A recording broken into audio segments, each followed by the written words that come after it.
आइए आपको बताते हैं बाबा रामपाल जी का विरोध से लेकर विश्व विजय तक का सफर। साल 2006 में कुछ नफरती स्वयंभू आर्य समाजी गुरुओं के द्वारा संत रामपाल जी महाराज का करौथा आश्रम बंद करवाया गया। संत रामपाल जी महाराज के खिलाफ ऐसी अफवाहें फैलाई गई जिनको सुनकर लोग उनसे नफरत करने लगे थे। उस करौथा आश्रम को बंद कराने का उद्देश्य था कि संत रामपाल जी को जड़ से समाप्त किया जा सके, उनकी विचारधारा को दबाया जा सके।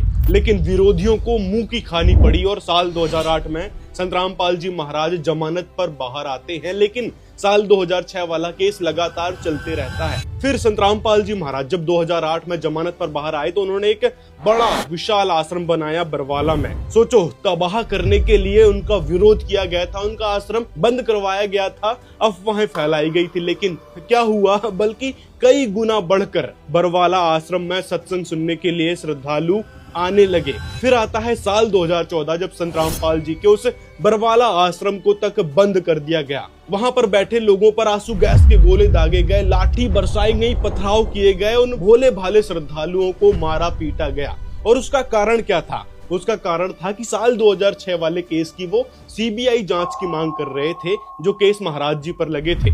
लेकिन कोई ये सीबीआई जांच नहीं करवाई गई, बल्कि इसके विपरीत संत रामपाल जी पर ढेरों आरोप लगाए गए, ढेर सारे मुकदमे उन पर लाद दिए गए, जिसमें से एक देशद्रोह का मुकदमा भी था, जिसमें हाल ही में संत रामपाल जी महाराज को जमानत दे दी गई है पंजाब एंड हरियाणा हाईकोर्ट से। इसके पहले हत्या वाले मामले में संत रामपाल जी को जो सजा सुना दी गई थी, उस सजा को सस्पेंड करके और जमानत भी दे दी गई थी पंजाब एंड हरियाणा हाईकोर्ट के द्वारा। तो कहने का मतलब है कि विरोधियों ने जब भी संत जी की विचारधारा को दबाने के लिए उन पर अत्याचार किए, उनका भयानक विरोध किया। और साल 2014 में बरवाला कांड के दौरान ऐसी अफवाहें फैलाई गई मीडिया चैनल्स के द्वारा, अखबारों के द्वारा, ताकि लोग उनसे सख्त नफरत करने लगे। लेकिन हुआ इसके विपरीत। संत रामपाल जी महाराज के साल 2014 में जो अनुयायी थे और एक आश्रम उन्होंने बंद करवाया था, वही संत रामपाल जी के जो बरवाला आश्रम में लाखों के शिष्य थे, वो संख्या आज 2026 में करोड़ों में पहुंच गई है और उनके आश्रमों की संख्या